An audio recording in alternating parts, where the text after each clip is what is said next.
A year ago, I was in prison serving a life sentence. When I was 21, a judge sentenced me to life without the possibility of parole, or also known as LWOP. So with the LWOP sentence, it's you're never getting out, they lock you up, throw away the keys, down incinerator, right? And then on top of it, Department of Homeland Security, immigration labeled me as a criminal alien, meaning if I were ever to be released from prison, I would be deported to the country of Cambodia, a country that I've never been to. So in short, what the legal system is saying that, Nia, really the last thing you should be doing is giving a TED Talk. But I'm giving one here today. So.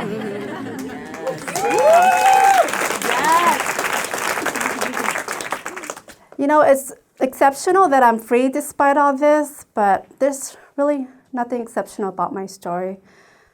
Because my story is the same with so many of my friends, people locked up in prison and in immigration detention. I want to talk to you today about people like me, people we label unworthy of compassion. You know, in which law splits society into two categories, the good people and the bad people. And then we think somehow if we just lock up and deport the bad people, that we can protect the good ones. And that you know America is the only country in the world, the largest country, that deports the most people and lock them up. But we don't still feel safe. What if you're both like me? You're told you're a bad person, you're never getting out. But what if also you're a survivor of domestic violence and you're a refugee? The good people we are protect. My story is not unusual. There's so many survivors of domestic violence doing life without in prison, people fighting immigration. I think we have to understand that as humans, we're very complex. We're just not good or bad. We have to understand that we're more than the worst thing we've ever done. We're all capable of redemption and worthy of that second chance. So my life began in a refugee camp. I was born in Thailand. Prior to my birth, during the Vietnam War, in the country of Cambodia, Pol Pot led the Khmer Rouge communists because he wanted to create an agrarian society. And doing so, he ended up committing genocide, killing 2 million Cambodians. So a third of my Khmer people were killed. So I don't know how many relatives I've lost in the midst of that, but I do know my mother. She was 18 years old at that time. She got separated from her family. She fled the Khmer Rouge on foot for weeks through swampy fields, rivers, and landmines. She was able to find refuge and cross over to the country of Thailand. And that's where she landed in a refugee camp, and she met my biological father. He abandoned my mother and I after I turned 1 year old. So unfortunately, I was not able to form a memory of him. So here, 5 years old, Mom and I, we came to the United States as refugees, and America became our new home, and really the only home that I've ever known. Shortly, we moved to California. That's where my mother met my stepfather. So my mother and my stepfather, as survivors of war, having to deal with their own personal traumas, together they were very destructive. From the time I was 6 years old up until I was 18, I have very many sad and terrifying memories of watching my parents argue and fighting. But more so, I witnessed my stepfather saying to my mother, he beat my mother, he raped my mother, he would make her bleed. So as a young child, having to witness all that, and as young as I was, I did not understand why, Mom, why couldn't you just leave him? Why did you choose to stay? And I was so young, and as much as I loved my mother, I couldn't protect her from the abuse of my stepfather.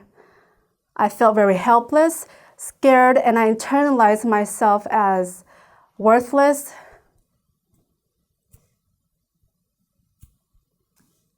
So as a teenager, my self-esteem became very low. In school, I was socially awkward. I had very little friends. So if I was not getting that love and acceptance, that validation at home, nor was I getting at school, I thought perhaps maybe I could find it over the internet. So it was in the mid-1990s, if you guys remember, America Online. So I would be in internet chat rooms, and unfortunately, that's where I met Ron, my boyfriend. He was 34, twice my age. We got together right away. I was going into my senior year of high school. He became very controlling, very possessive. But I was accustomed to his behavior because of the few men that were in my life, namely the model behavior of my stepfather. And I thought to myself, well, Nia, if he's not hitting you, then it's okay. Weeks later, after I turned 18, my whole world turned upside down. So let me ask you this. When you were a teenager, or just at any age, did you make choices that you had regretted that came with consequences? For me, my choices were more harmful, came with more consequences that you can never imagine. So Ron had found out I had cheated on him, in that he beat me and he raped me.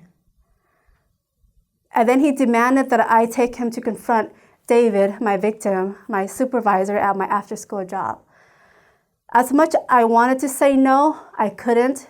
After what he just did to me, fearing for my safety, I ended up taking him to confront David. And moments, I watched in horror as he shot David twice in the head, and I did absolutely nothing to protect David. That feeling came with the same feeling that I had watching my stepfather beat my mother, feeling absolutely helpless, doing nothing. That was my worst moment ever. So 3 years, David's murder went unsolved. And life, as you call it, kind of moved on for me. Ron's violence continued to intensify. He continued to beat me. He continued to threaten me, take my life. He continued to threaten my family. It was only through the help and encouragement from my coworkers, after I shared with them what happened to David, I went and talked to the police. I didn't realize that the next morning I would be arrested and charged with first-degree murder, aiding and abetting Ron, David's murder. So here I am at my trial, at my sentencing. The judge told me that I was evil and that I had more culpability than Ron. I was sentenced to life without the possibility of parole. So here I am, 21 years old, going to spend the rest of my life in the world's largest prison, Central California Women's Facility. Yes, I had many tough moments in prison, but it was a place that I was actually able to find that healing, that acceptance, that love that I needed. Despite a place filled with so much sadness, pain, and hopelessness.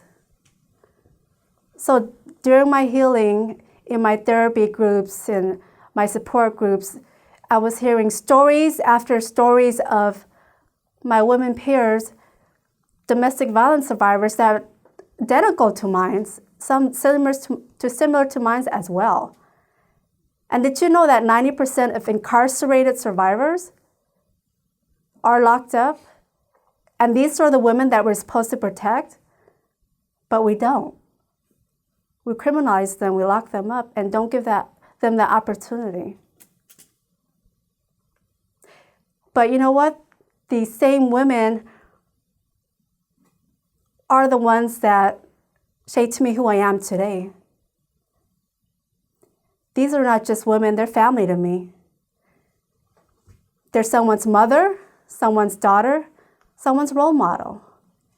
And they spent decades in prison turning their whole lives around, but not given that opportunity like me. Earlier I had mentioned the word miracle, and I had several miracles that has happened in my life.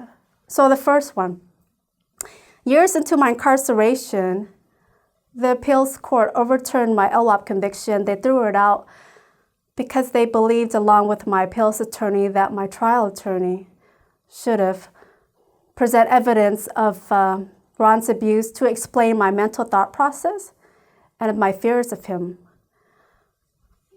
So I ended up getting resentenced to 15 years to life, meaning that after serving 15 years in prison, I would be eligible for release. And my second miracle, after serving 15 years in prison, the parole board said, okay, we find you suitable, just as long as the governor agreed to let you out. And he did in May 2017. He said, yes, she's suitable for release. She can have her freedom. So on the day of my release, I'm thinking, yes, I'll finally be reunited with my family and my community. But that didn't happen. And you're wondering, why? Well, ICE came and they arrested me in prison. They put handcuffs on me. They shackled my arms, my waist, my legs, placed me in an unmarked ICE van, and drove me almost 5 hours to Yuba County Jail, which rents space for ICE.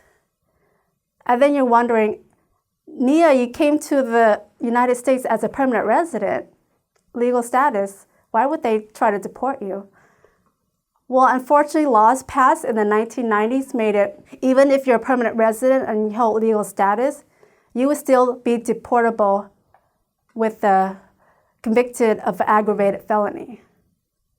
So an immigration judge cannot consider anything about you, about your rehabilitation in prison, nothing, just strictly your conviction alone. So in a sense, aggravated felony is like LWOP. There's no compassion involved. You don't get that second opportunity to remain in the States with your family, to have that freedom. But I was able to have the great support of my community that believed in me, that wanted me out. So they flooded immigration's office with phone calls, with letter writing. Even for my birthday, they went to ICE office and had a civil disobedience. They decorated ICE office with balloons, streamers, banners. They even had cheesecake for my birthday. And 6 months in detention later, an immigration judge granted me bond. And my third miracle, on November 9th, 2017, after 16 years and 1 day, I was finally set free. So when you look at me, you don't expect to hear my story, right? Because society has a narrow image of what a prisoner is supposed to look like, of what a domestic violence survivor is supposed to look like, of what a refugee is supposed to look like, of what a perpetrator is supposed to look like, of what a criminal alien is supposed to look like. But you know what? I carry all these labels, but none of it define really who I am. It doesn't. And you probably don't get to hear stories of women serving life sentences as survivors of abuse. And you don't get to hear many people in immigration detention fighting deportation for a murder conviction. And you might think like my case is exceptional, but my case is not any different. I'm not any more deserving than Amy, than Kelly, than Tammy, than hundreds of my sister locked up in prison. And I'm not any more deserving than PJ, than Key, than Danny, than Jessica fighting deportation. You know, when you hear people talk about immigration, when you hear people talking about deportation, domestic violence, mass incarceration, I want you to think about me. When you watch TV, when you view social media, when you see events happening around the community, perhaps consider getting involved. Because I truly believe every one of you are very unique. You can be very contributive members of the community.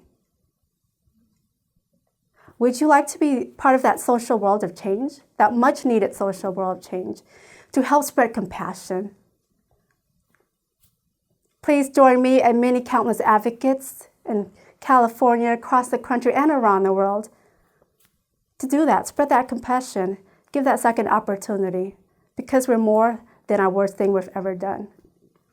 Please help put an end to human suffering, separation of families and communities. Thank you.